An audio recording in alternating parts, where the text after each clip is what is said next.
podcast is part of the Sports Social Podcast Network. Welcome to the Cardiff Central Podcast.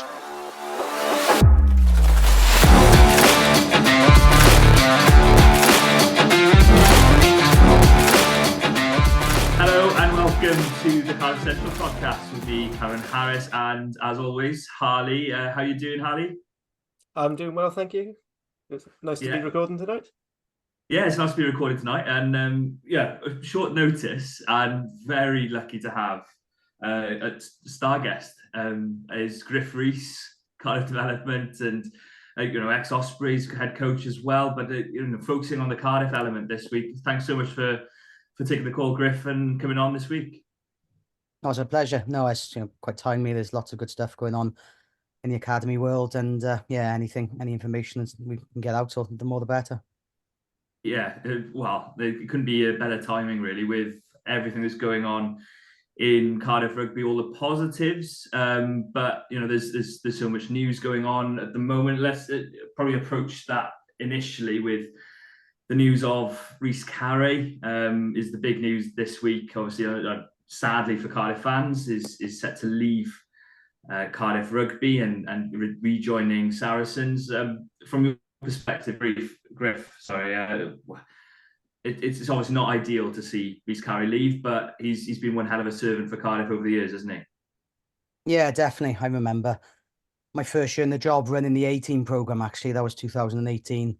And Rhys had played a bit of senior rugby, been involved on the RFC, but I was taken aback watching him train closely, because obviously I'd been in my Osprey world for quite a while, and I was playing a little bit of catch up then, and seeing him train and where he was at physically, you could see I thought there was something, and there is something special there, and seeing that over the next couple of years, and being good friends with Richard Wigglesworth at Saracens, and I remember they signed him first time round. I was delighted when he came back, and I think he's been unbelievably good in terms of our senior program over the last 2-3 years, and it's probably been unfortunate in many respects and non-selection along the way. Yeah, none better than his 2-try performance on the weekend, which we will get into later on against Leinster. A couple of fans have sort of tongue-in-cheek perhaps asked, are there any props in the pathway that you can suggest on the back that can fill his rather large boots? Yeah, and it's just, I said we do our weekly recruitment, and we're connected nicely with Matt Sherratt, and obviously the vision and where we want to go with things. We think a lot of Rhys Barrett. Obviously, we've invested heavily and supported him pre and post lockdown, as we have obviously with a number of other players who've probably had more sort of eyes on them this year. But we think Rhys is taken away nicely behind the scenes. But there is probably a gap in terms of loose head recruitment, which seniors need to consider. We are probably, as an academy, we have got some gaps around. If you look at Wales 20 squads, because we invested so long in the previous group, we've probably got a little gap in terms of, potentially there's financial challenges at the time for us not to contract people. So there's gaps for us between 19 and 21, whilst acknowledging people like Mackenzie, Alex Mann, Cam Winnett, that's all their demographic anyway. But we're probably 16 to 18 is our next sort of wave, and there's a couple of real quality front rowers coming in that group. But again, it is an area for us as Cardiff rugby that needs to be addressed. A bit on Rhys Barrett, obviously he's played a bit of rugby, but do you think he's ready now for? We've obviously seen it work so well with Alex and Cam stepping straight in next season, in their first season of pro rugby, full season of pro rugby, I should say. Do you think Rhys is ready for that next season to step straight in that behind Domachowski initially, and perhaps challenging him further on down the road? I think he could do, and I think with the right people around him, I think he'd be well equipped and supported adequately, and he's got a wonderful feel for the game. I just think it's sometimes that real top end level around set piece physicality. In an ideal world, we probably would want to have another year or so of good development, getting another dozen to 15 Prem games or EDC, whatever that may look like, and that could be important for Rhys, and taking our time with it as well. I think the other boys been in different positions, been able to thrive, but I think front rowers a little bit later, perhaps in terms of their training history. Just as you briefly mentioned the EDC, so we do have a small question on that. So with the whole blah, are the rags going to be in or are they not? Has that been something that you've been involved with the decision, or is that something you've sort of ignored and focused more on the academy side of things? No, I've been kept abreast of everything and been in the room with Richard Hollands, with Merthyr Ponty and everything that went on there. And I've quite open. I have been quite compromised because developmentally, if it's the best competition, we needed that for them for development players. But I understood the business reasons why we couldn't commit initially. So I've to be fair, I've been in the loop and understood where and how I've perhaps had to adapt player plans if things were going the other way. But hopefully, we're back on track in terms of possibly having an opportunity to get into that league. Sorry, do you therefore, where do you see that league being if Cardiff are taking part in it? Do you see it as being where the Cardiff need to be? Is that where you see it? Is it that important for Cardiff to be part of it, you think? And vice versa, it seems like Ponty and Merthyr that are going to miss out. How big a loss is it for them? Yeah, we obviously, I had to consider the fact we wouldn't in terms of player plans, and then looking at a huge majority of academy players, I would try and support around some of the Bucks rugby model. So we've got a lot of guys who are going to be around university placements, and they'll still have that allocation. That's really important to us. But there probably would be a number of players, we'd be looking at level of rugby, and in an ideal world, I'd probably want to bridge the gap differently to seniors, but that's a different debate potentially. If this is the best, I think it is important that we've got that platform. Whether the league changes dramatically next year, I still think a lot of the teams will have the same players. I genuinely think it's possibly for 3-6 years around the academy vision and numbers that we can get the best of that.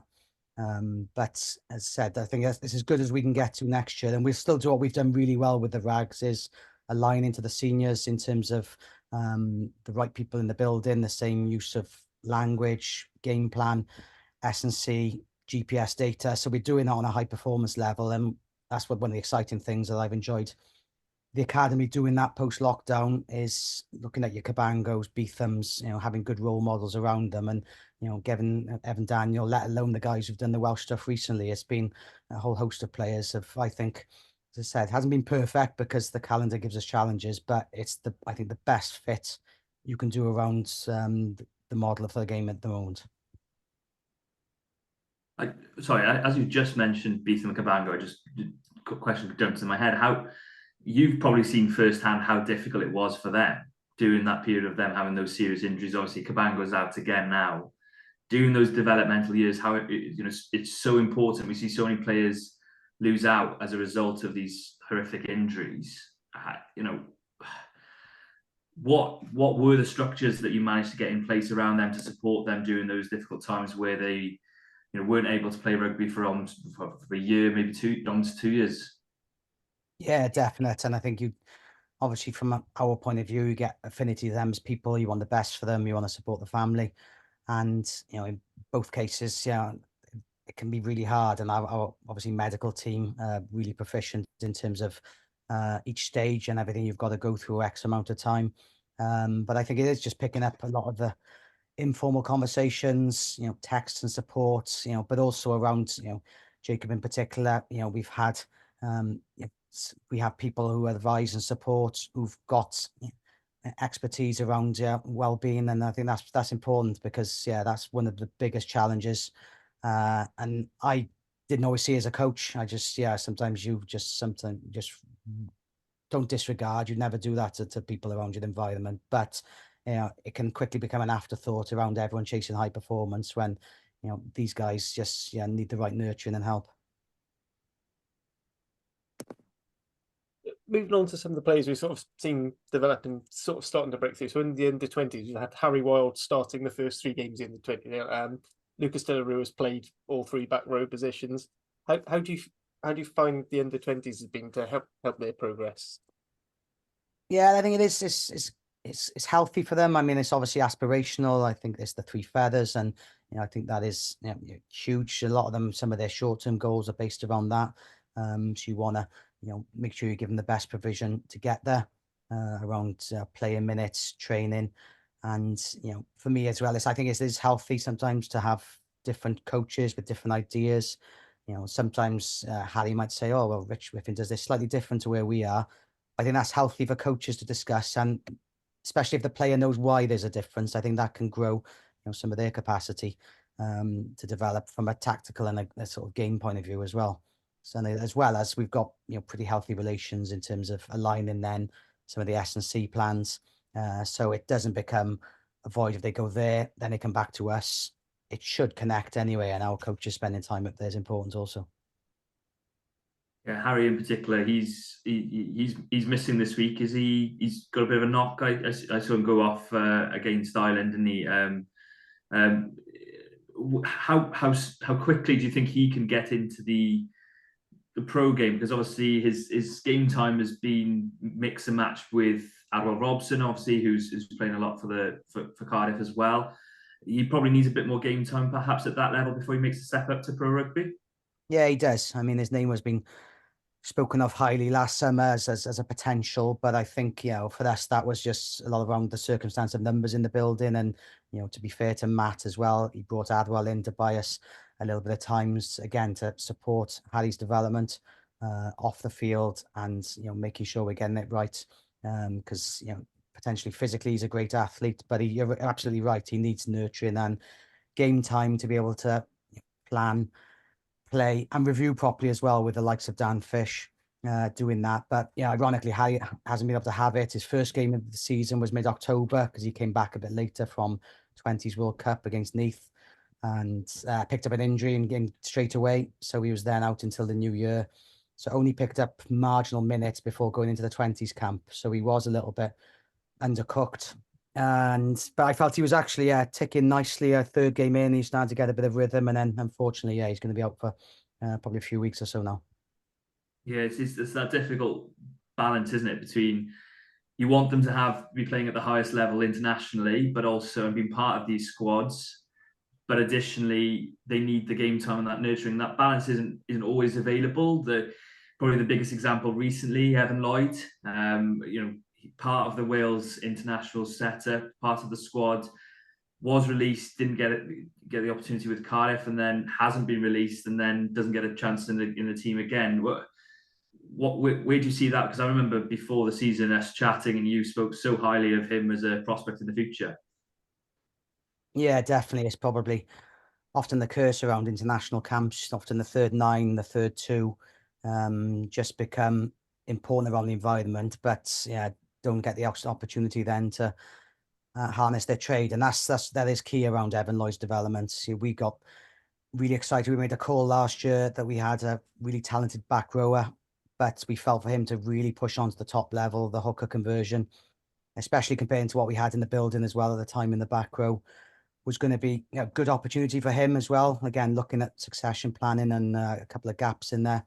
And it's been quite exciting to see the journey from playing for Glamorgan Wanderers in the Champ as a hooker, and some struggles there around line-out calling, and obviously technically then working day in, day out with the likes of TRT, Scott Andrews have been really important in that journey the last 12, 18 months. But then seeing him then when he went into the senior environment to train, again, how good he was athletically, some of his ball carrying footwork, and you just know he's going to be comfortable around the pro game and being able to flourish in what he's good at as well. I think, it's just for us, it's the time and energy around the line out, but the scrum in particular as well been a big one. And but again, learning off the likes of Liam Belcher, really good senior scrummaging hooker around the pro game, and good people around him as well in terms of international front rowers.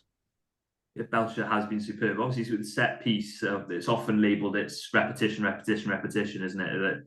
That's the best way to get to learn and get to know the systems. But really, how easy is that without the game, the in-game management? How do you replicate that, especially for a young hooker who's still learning the calls and not getting the game time that he wants? Is that an additional problem, do you think, that even if he's having that repetition, he's not getting the in-game experience of it?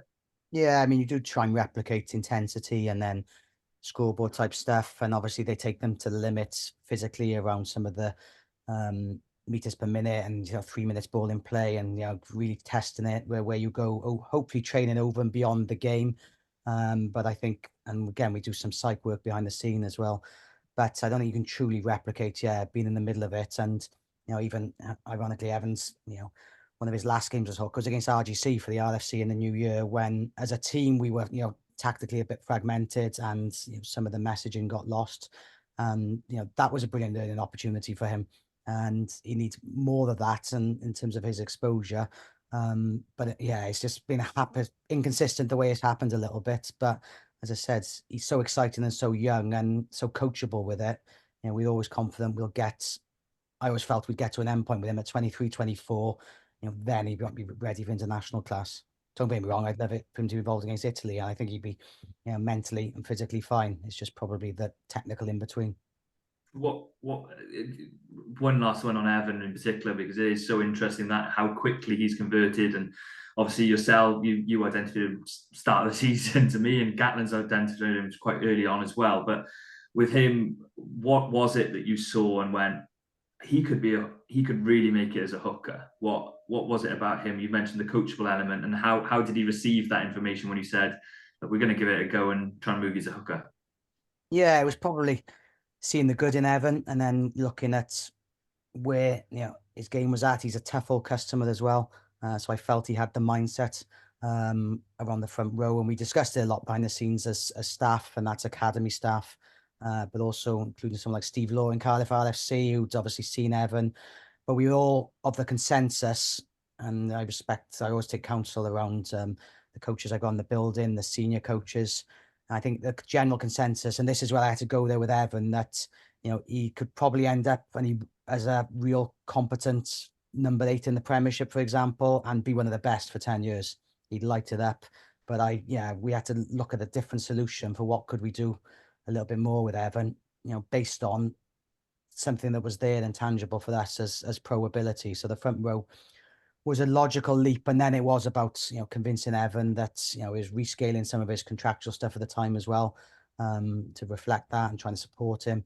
But giving him that hope at a time which, again, a hint of rejection around it as well in terms of the back row. But again, that's not a slight on him as a back rower there. Our perception was the Prem thing, only because we knew we had a lot of confidence around Alex Mann, Mackenzie Martin. And again, at the time, when you're looking at a back row senior resources, that included what we've got now, as well as Josh Navidi and one or two others as well. Yeah, absolutely. I said, just wanted to quickly delve into the thing because you mentioned obviously converting Evan Lloyd, but I mean, maybe mistaken, but we've had similar things with Jacob Beetham. I think originally came through as a 10. Owen Lane started off as a centre. They've both been moved into the back three. Just wondering, when you're deciding on players and potentially switching them, is it a necessity thing when you look at where there's holes in the squad that you think players can fill, or do you look at this skill set and, as you said, Evan Lloyd might have made a top end Premiership 8, but had the potential to become a proper senior level hooker? Is there a balance between those? It is. I mean, I've only ever seen 2 or 3 cast iron certainties for the pro game at 15, 16, but we are making a lot of judgments around that 16, 17-year-old group based on what talent, and we have got indicators of talent, and looking at it from a physical point of view, and a lot of our ID characteristics are based around the person, the mental aspects, the holistic aspects. So we feel we're getting the right people in the building, but I think sometimes it's reacting to circumstances, and you've got to be fluid around the academy contracting model and the amount of players in the building, and financial challenges at times as well. But Jacob's an interesting one, actually, because he was a competence, more than competent. That's an unfair word in terms of out to half and under 18 level. But again, looking at, and again, it probably is based on a lot of my experiences and my gut around Jacob, where he was at the time, trying to run a game as a 10, and seeing a wonderful athlete and wonderful skill set, but perhaps not connecting some of the tactical strands of the game at the time. We didn't contract him at 18. We just said to him, you've got to look a little bit around possibly being a 15. We'll help set you up around that, around a provision of training and S&C support, and provide playing opportunities in Glamorgan Wanderers in the Championship, for example. So for someone who's, figured around Wales 18 squads, again, that's a hint of a challenging conversation.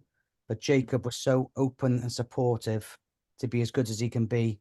He bought into it. And I think, obviously, I was supporting that in terms of his playing there, reviewing it effectively with, again, people like Dan Fish, Richie Rees heavily immersed in it. And it was obviously obvious to us as well that he started to see the game a bit different in backfield. And, we saw him then have an opportunity around Wales 19s runner group at the time. So we put him forward for that and he flourished. And then obviously very quickly, once we start to see where it could go, then the contracting starts to take place around more of a certainty as a 15 for us in the system. And then he played, Wales 20s the year after. I probably outplayed, Freddie Stewart that day in terms of England, Wales under 20s. So for us, we were really, confident where we were. And obviously then the RFC just part because of the people he's around, but the way he is, the way he could interact with the semi-professionals, take on key messages. It was, it went, pretty exciting pretty quickly for us all. And then obviously then injury stuff and a couple of little setbacks here or there. But again, you see him training with Wales and he's an international player in waiting. Yeah, For excellent Wales, stuff. I should say. So just moving on to a couple of players who have made the who have broken through and pretty much straight from Cardiff straight into the Wales squad. So you've had obviously Mackenzie Martin and Alex Mann have Alex Mann has started 2 games on the bench, been on the bench for 2 now, and Mackenzie Martin's been involved in the last 2. How do you think that's more? Is that a good testament for the development of Cardiff? Do you think they've hit that international level at the right time? Do you think ideally they might have had another season or 2 at Cardiff first before going up? Or Yeah, I remember speaking with Alex Mann last April, and we were looking to perhaps extend his season a little bit. He played in the cup final for Cardiff RFC against Newport. We thought, well, we may as well keep going now through to the playoffs. And Alex is a strong character, and just wanted to say, no, I'm stepping back. I got a few bumps and bruises. I'm going to speak to the medical guys, and I think probably if I can get a little bit of my time done earlier, because we set him up ready to go training in the summer with the seniors. He thought that would enable him to be able to hit the ground running around pre-season. And I think it became a good work in progress and hopefully a sign of what we do in the academy. We collaborate and try and put those individual needs first. And you could just see him flourishing around the senior environment. We can't deny both players. It's a little bit circumstantial in terms of the opportunities where, the squad was reduced, and it's a bit of a line in the sand really in terms of providing opportunities. But having understood that landscape, you can't speak highly enough of Matt Shellett and the senior coaches, then putting a framework in place of, this is the playing group and this is how we're going to support them. And this is our vision for what we could do with these guys, in the short term, in terms of playing opportunities, but also in the long term for these guys to thrive at regional and international level. So it's probably come quicker than we thought, but I think it's the characteristics of the player, and often development is where talent meets opportunity. And I think it's certainly harnessed in many respects this year with the circumstances. What have you made of this season then? Because it's an accelerated season for Alex Mann, but from your perspective, obviously seeing Mackenzie, Cam, Alex, people like yourself have been getting a lot of praise for bringing these players through, and the pathway at Cardiff has had a lot of praise in particular for that succession plan. Do you feel that this season it's getting the recognition that happens every season, that this is just what you do, and there's nothing new than you've done for the last 3-4 years and bringing these players through, and it's just that the spotlight is on academy players now because of the constraints, and additionally on that, then do you feel there's more pressure on bringing these players through because of the budget constraints? Yeah, a little bit. I think there's an element of you just doing our job, and proud to do the job. We're involved in high performance, and you can't miss details. You can't miss the level of support that these players need to flourish. It's a day in, day out, mission to drive things on. in terms of, these guys being able the best they can be on and off the field, which is a lot of my remit to connect a lot of the stuff behind the scenes.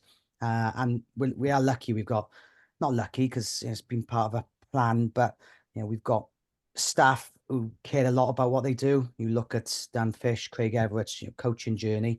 It's for them as well. They've been working hand in glove with these players, pre, during, and post lockdown, and as we've kept with a lot of those players for a long time.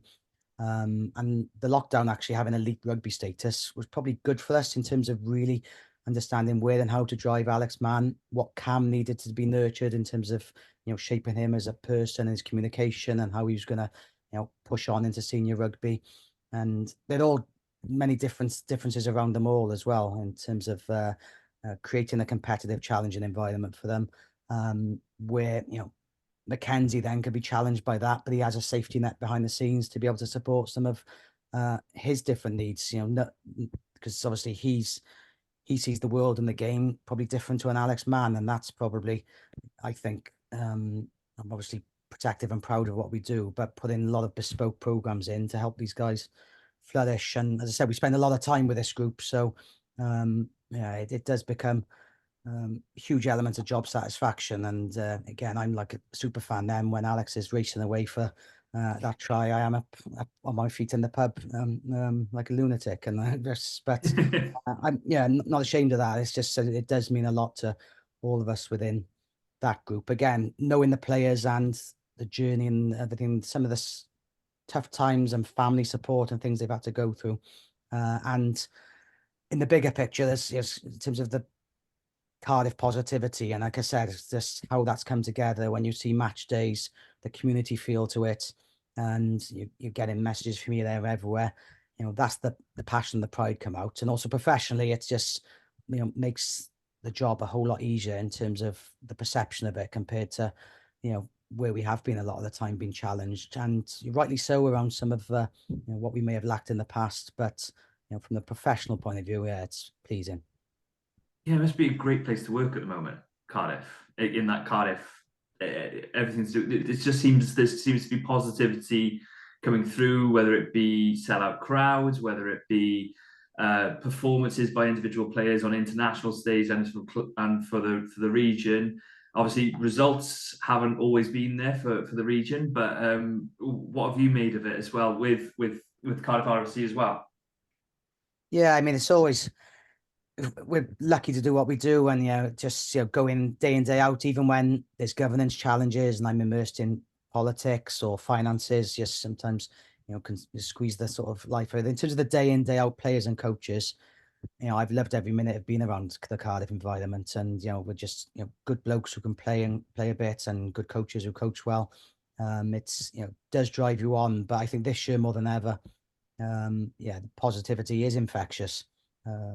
Game days are the joy to be around, and I think you see it as well around, like I said, I've obviously lot with parents and players around the 15 to 18-year-old group, and whereas there can be times that Welsh rugby's been a hard sell over the last few years, there's a lot more obviously opportunities that are there, and it's clear and obvious, but backed up by a senior coach who's putting Mackenzie Martin on the bench, but not afraid to put him on in a one-score game or play him against Racing. I mean, they're huge statements as well, which I'm been involved in the pro game and coaching it. A lot of coaches wouldn't have followed that route, regardless of circumstances. They'd have found something different. Yeah. One of the other positives is obviously new ownership model and new owners. Just have you had an opportunity to say your piece on what you'd like to be in place for Cardiff in the future? And we there is new money, but it's not a bottomless pit of money. But what is the ideal scenario according to Gruff Rees? Yeah, I've done a wish list, and again, the development mantra was something that the guys came in with. So I've sat a fair bit with Richard and gone through where we are, and I've been open, even though it's hugely positive, and we've come through as a tight group, and had some good players come through it. We've done it from an under-resourced point of view, not so much academy, even though we do need more S&C support, we need more medical provision. We probably need more specialists in the building if we're going to be truly high performance, and being able to challenge players, not just to play regional, but to be world class. I think that's our next aim. But I have put a wish list together around an infrastructure that can help our pathway.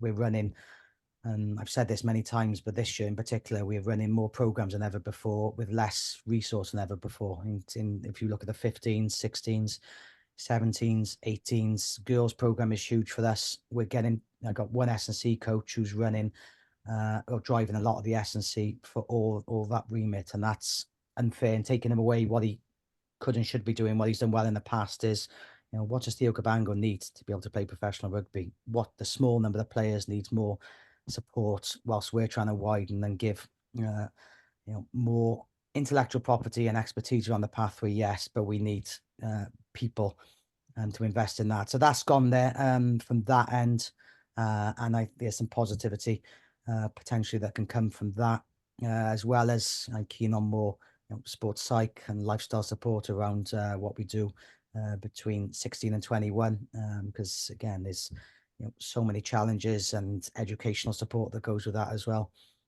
So I suppose the headlines are scholarships and get players in the building, and we could do this, we could do that with and make sure we keep people. The reality is that would help in one or two instances, but long term we need to build a little bit more from within, engage with the north of the region more a little bit. I think strategically we can be accused of perhaps being an ivory tower in the Arms Park, and we've realised we've had to do a lot more and create a lot more around the districts. You'll see a lot on social media where we are trying to connect and build that affinity more than certainly we were doing in that post-lockdown period for different reasons. But I think it's fair that we've got to be out and about, but not just visible, but actually impactful as well. So a lot of the thought process is going into where we can make a difference there.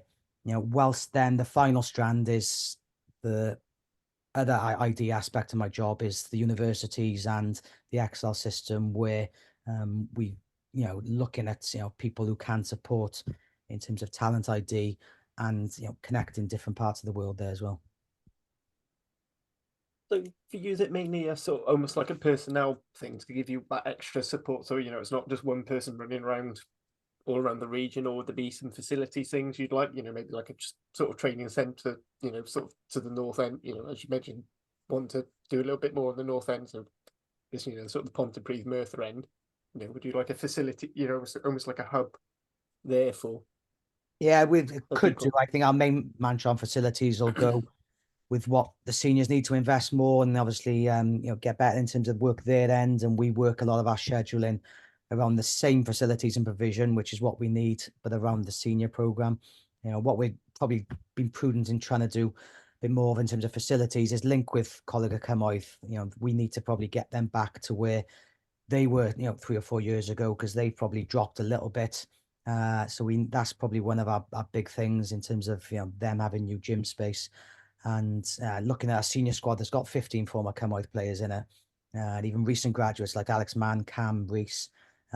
But we've just got to probably get ahead of the curve, that we feel we can do more around there. And we do quite a bit around Merthyr and Christ College Brecon, hopefully looking at a new 3G there. That's not us, but that's just trying to work in partnership with potentially joint members of staff and different things, so we can replicate some junior academy programs in different places. Just want to come, because you sort of mentioned it and sort of drifted into one of the next questions. So when the listeners ask what relationship the club has with the likes of Cardiff and Cymoedd, obviously Cardiff, quite big success. They went to South Africa on an international schools tournament. Kind of great Brecon, So I mean, I'm getting the impression that it's quite a close one, but can you just give a little bit more details how the schools and colleges work with the club at the moment? Yeah, when I took the job, I was quite excited. I obviously a background in development, and where I'd seen some growth in the game, and then I looked at obviously Cardiff as a region having the 4A licenses as opportunities for us to look at 900 players getting good provision. When I did an audit of them all in terms of S&C quality rugby coaches in each institution, so that was exciting to think, well, you're not just going ad hoc in terms of talent ID. There's a support network which we can get benefit from, but actually support them in terms of alignment around messaging and where they add huge value to our to 16s recruitment, and then retention of players in terms of getting them around that college model. But then bespoke S&C programs for a wider group of players than just a small academy contracted group excited me. And again, building relations with those 4 institutions. And you can see I was down Glantaf tonight, just did a bit of speaking for them in an open evening, and looking at how they've obviously made a look at the players who've come through across their program in the last 5-6 years. It is making a huge difference, and we're bridging the gap effectively in terms of us working closely with them with S&C standards, where we see some of the academy needs and gaps between academy and senior level. In the past, perhaps from an S&C data point of view, we've probably had players who weren't doing that for college level to bridge the running load, for example, around academy level. And then we were playing catch up, and sometimes then you've got to make sure there's injury prevention in place, because sometimes they've overplayed in the past as well. And we still have challenges that the schools, colleges all want to win every week. We just want to see every individual player get opportunities, and then the ones we're identifying really sharpen their tools around some of their technical ability, and what's the 2 or 3 things that's going to take them into perhaps the academy world then as well.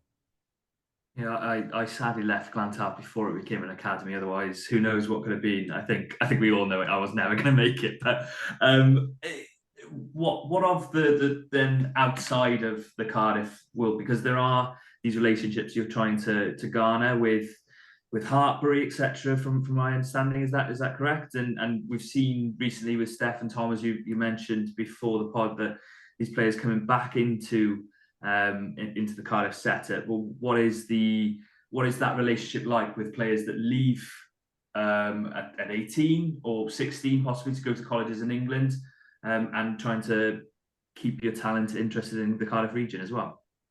Yeah, I mean, firstly, there's probably a wider network of really supporting what we have got on our doorstep. I generally look at education around the provision that our 4A licenses offer, and it can be compatible in so many different ways. Also, Christ College Brecon, we've done a lot of support there because there's that independent setting, but, and I said it quite vocally, people want to look at different opportunities. A lot of families, children now want to take that independence a little bit earlier. And I think you can't begrudge that. You've got to try and work with it and understand it. And then, as I said, for the most talented then, because there'll be a lot of numbers who say they're going to Bath Academy when actually they're just perhaps schooling there and playing for Bath under 18. So there's perhaps the wording needs probably a little bit more clarification sometimes for parents understanding.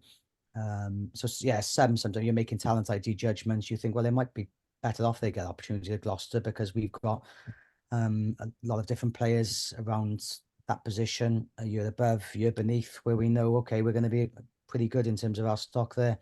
But then, yeah, you are looking at probably the better players. The obvious one, Emmanuel Favourboso, is Corpus Christi, huge athletic potential, and you just know he's gonna be a pro player. You get to know him, you understand the educational needs, the family, and yeah, the need to go to Clifton was obvious around some of what they wanted, what he was craving. But we did invest in Emmanuel. We invested financially. We tried to do it right. We did build that connection. There's obviously someone I text quite a bit, and he's a wonderful young man, and he's very appreciative, and sent me some wonderful texts over the last couple of months in terms of his journey. But you do your damnedest around that, because you then think you can play the long game around Cardiff Uni and maintain that contractual relationship. But obviously there's sometimes so many different moving parts that you sometimes get there, and obviously you think it's false economy. You've put money into something you're not going to get something back from, but you've got to try and back up what you believe in terms of talent ID. Louis Hennessy was another one for us in terms of going to Hartbury. We supported for a couple of years, but then at the time the Bath University option appealed to him, as well as a real good lucrative financial deal we couldn't get anywhere near. So you have spent money for nothing, but that's in Louis' case. the long game would be, I can see him being a Cardiff rugby player in the future when he does come back to Wales, and with good relations with his family. He's enjoyed his time with Cardiff. Another one who's very appreciative of the pathway and the support that's helped get him to where he is around 20s. And as I say, he's going to have a glittering career in the professional game. So there's those sort of things that consume me but I'd never be the guy who's going to say, oh, you've gone there. Well, two fingers to you, they're never going to come back to this place. I think it's more important you just understand people are different, and then often it works out differently. And, for Steph Emmanuel and Tom Bowen, linked to the positivity around Cardiff, the opportunities in Cardiff, Matt Sherritt's vision for players in the pathway coming back, and us being able to support from a real high performance point of view. We're getting the benefit back then in terms of where we are this year with that approach. And a bit about them for fans who probably haven't seen much rugby of them. What can we expect from Steph and from Tom? Oh, Steph is a wonderful footballer. Lovely skill sets. Obviously, former Welsh schools footballer as well. So, but the ability to run, pass, kick. Again, from an attack and a backline point of view, when you're looking at pure coaching, you can just craft so many things around his game as a 12. He was playing for Wales 18s on Sunday against Scotland, and a couple of his moments were just those that'll see him thrive at senior level. And he's improving his defensive game, his understanding, his leadership. And it's a great shout by Richie Pugh. He's captain in Wales 18s. He's captain Millfield. He's becoming a real well-rounded young man who, again, we're just really excited by picking back up around our senior stuff. And hopefully, just a fair bit of Cardiff RFC rugby pride as well. And likewise with Tom. Tom, again, is a wonderful character. I was kept in close connection with Tom regardless. Like, Gareth's a close friend, his dad, who coaches around our age group sides. So there was always that ongoing connection, even when he played Cardiff 18s, made a choice to play Bristol 18s. We always felt that, there was stardust around those two, and the way they talk and understand it is really beyond their years as well. Yeah, that sounds really promising, especially with one of the gripes we've had is sometimes feeling there's a little bit of lack of leadership. So having players who seem willing to step into an environment and take charge actually sounds really promising to us. It's huge, the leadership thing for us. Again, you look at what the leadership the senior group have lost over the last 5 years in terms of Gethin Jenkins as a player, Matthew Rees, now Josh Turnbull, and there's a host of others as well. That's big for us in terms of academy delivery as well. We just do a lot of academy and leadership work behind the scenes. Alex Mann is Wales 20s captain. There was lots of meetings around, well, why are you doing this? What would you do here? How would you deal with this? So that's another exciting part of the job that excites me as well in terms of developing people. It's exciting, isn't it? It must be a really exciting job and really rewarding, as you mentioned, to get all these players paying texting favour both. So even if he's wearing the white jersey rather than the red, as some would like to see him wearing, it must be rewarding seeing them performing like Mackenzie as well on the highest level. Yeah, it is. Yeah, I talked about jumping up when Alex scored, obviously, the try against England.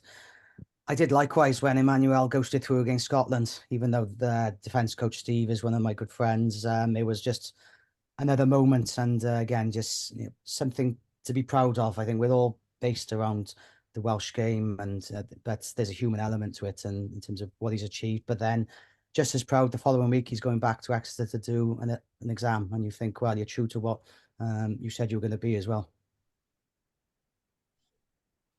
Yeah, absolutely. I mean, I think all the stories coming out when he first left to go up to, was it Coventry University? I think he ended up getting a medical school. It was either Coventry or Birmingham, so that's why he signed for Worcester originally, because he's very focused on his study. So I know other people have tried to blame Cardiff and Cardiff Uni, but I think it's just one of those things more than anything personally. Knowing how competitive Cardiff Med School is. Yeah, definitely. Having to work closely with it. Yeah, no, we're very comfortable in terms of how we dealt with that situation, and we as Cardiff Rugby certainly couldn't have done any more. Because you did mention the and the under 18 obviously developing the women's side of the game a little bit as well. I was just wondering your thoughts on with Celtic. I know we don't directly have anything to do with the Gwalior Lightning team in the Celtic Challenge, but with Cardiff Arms Park has played host for them. You know, how do you see that as a development pathway with your under 18s and going onwards to them getting senior honours? Yeah, I'm an interested observer. I've been watching a couple of things, and I know the coaches of some of those groups pretty well. So it's good to see them getting that coach experience, which is really valuable as well in terms of the sort of level of intellect and question and cohesion and challenges that those guys and girls have got in terms of those programs. If I might, probably more immersed day in, day out in how we've got to improve our girls under 18 experiences. We've someone working around that program, part-time employed by Cardiff Rugby, part by Cavac. We've got links with Cymoedd. But again, we're so under-resourced. We're trying to run that program on 5K when that does barely cover anything facility and medical wise as well. So that's where the shortfall is for me. And as I said, it's a big thing for our pathway manager and for the union. We've got to get a grip of that first and foremost. And then I think then we've got to try and replicate some of our 16s, but I'm loath to go there with that agenda until we get at least the provision at sixth form and under 18s done properly. It's an interesting one, obviously, because for women's rugby, there's been that gap, hasn't it, historically, where girls play until 13 and then they don't play, and then they bring it back in university. And obviously, Cardiff Met, I know Lisa Newton obviously does a lot of the work at Cardiff Met, and has been also works at Pontyclean, and that how successful that club has been. How have you found it trying to capture these players that are in that age group, that 16 to 18 age group, the girls that have previously been missed? Yeah, I think there's what I find in terms of the sort of energy and commitment and potential technical deficiencies becoming improved significantly in less time often than their male counterpart, actually. So I see that as quite exciting. But again, we're not giving them enough sustained coaching across a calendar year in a consistent manner to probably make a difference to the teams and colleges they're playing. It's all just a little bit ad hoc, and that probably haven't framed that right. But yeah, I just think we've got opportunities, but we tend to live in these regional blocks, college blocks, and whereas we're working really hard to create alignment and individual development plans for all the boys who are around that program, we've got to get to a point of equality and support around the girls in particular. And again, it's just indicative of obviously our majority of us a job description are set a certain way, but again, one of the wish list areas is we've got to get to this point and support sooner, better, sooner. Thanks very much. Harley, have you got any more questions to add? Because we're very aware that we spoke about youngsters, but you've got youngsters of your own to put to bed, you were saying. So yeah, one's creaking out there, but I'm in the zone now. Yeah, so another 5 if you want to. Harley, yeah, I said, I mean, we've got the obligatory silly question of what's your favourite biscuit.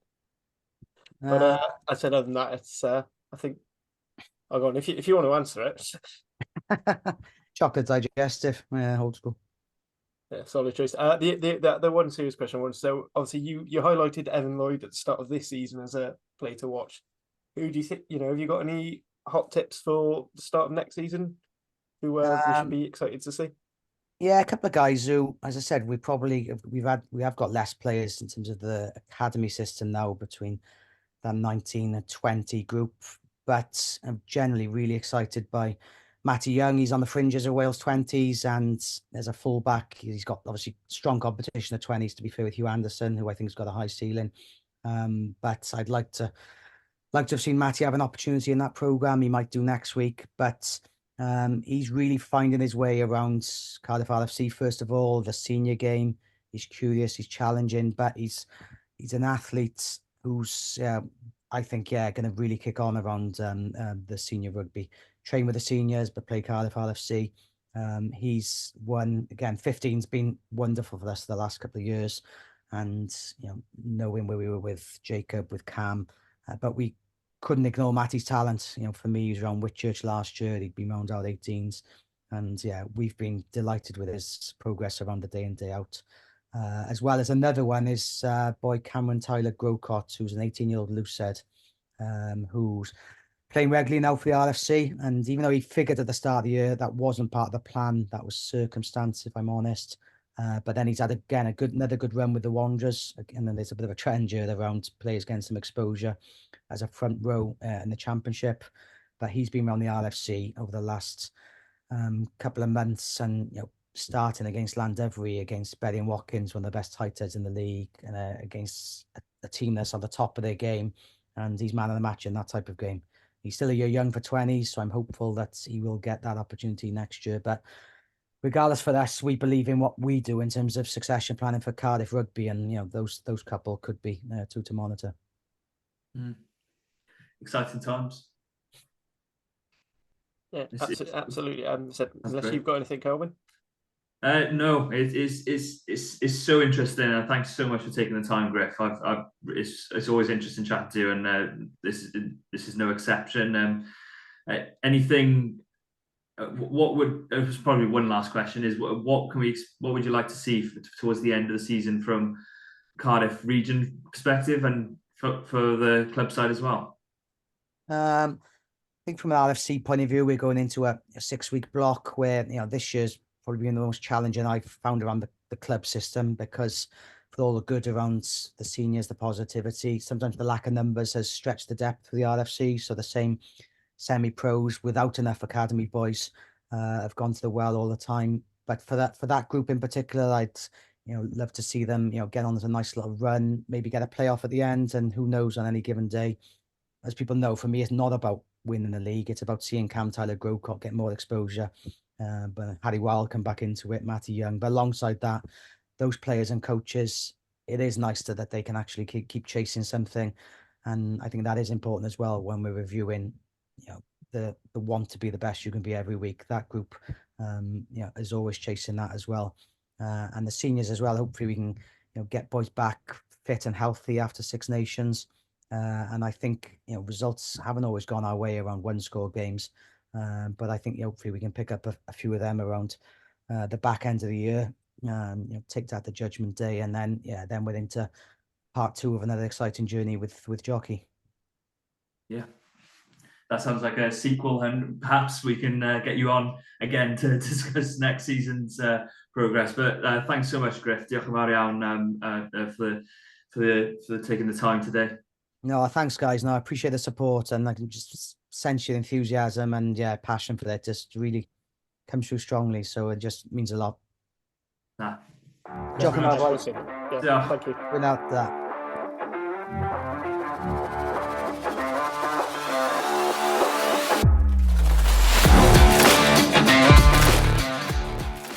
Thank you for listening to the Cardiff Central podcast. We hope you enjoyed the show. Please subscribe, rate and review wherever you listen to us, as it really helps spread the word. You can find us on all the usual social media channels or email us on welshregionalrugbypod@gmail.com. And remember, whatever the question is, rugby is always the answer.